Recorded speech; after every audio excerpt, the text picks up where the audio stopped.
ஆண்டவராகிய இயேசு கிறிஸ்துவின் நாமத்தினாலே உங்கள் யாவருக்கும் என் அன்பின் வாழ்த்துக்களை தெரிவித்துக் கொள்கிறேன். சீனாவிலே ஒரு பழமொழி உண்டு. ஒரு பன்றிக்குட்டியும் ஒரு மகனுக்கும் தேவையான இஷ்டப்பட்ட எல்லா காரியங்களையும் கொடுத்து அவர்களை வளர்த்தும் பொழுது ஒரு நல்ல கொழுகொழு பன்றிக்குட்டி நமக்கு கிடைக்கும். அதே சமயம் ஒரு தீமையான மகனையும் நமக்கு கிடைக்க பெறும். அவர்கள் கேட்டவைகளை எல்லாம் கொடுத்து கொண்டே வரும் பொழுது தன் இஷ்டத்திற்கு அவர்கள் வளருகிறார்கள்.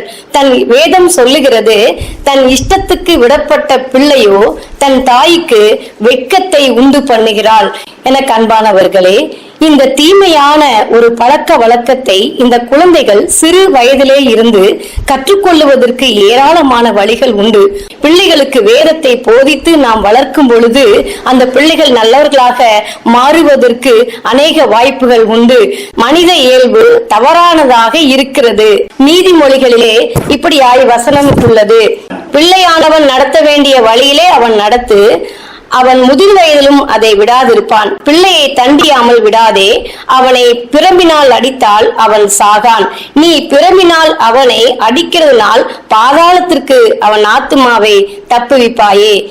பிள்ளைகளை கர்த்தருக்கேற்ற சிற்றையிலும் போதகத்திலும் நாம் வளர்த்துவதற்கு நம்மை ஒப்பு கொடுக்க வேண்டும், அர்ப்பணிக்க வேண்டும். என் ஆண்டவருக்காக அவர்கள் வாழ வேண்டும் என்பதை நாம் கற்றுக் கொடுப்பதற்கு மிகவும் தயாராகவும் ஆயத்தமாகவும் ஜெபிக்கின்ற தாயாகவும் இருக்க கர்த்தர் தாமே நம்மை ஆசீர்வதிப்பாராக.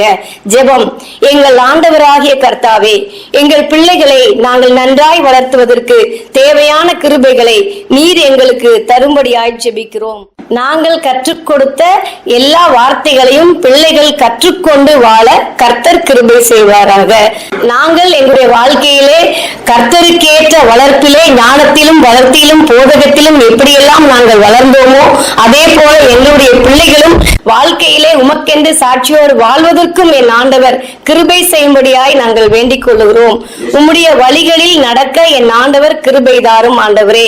உமது வல்லமையுள்ள நாமத்தினாலே தாழ்மையாய் கேட்கிறோம் எங்கள் ஜீவனுள்ள நல்ல பிதாவே. ஆமென்.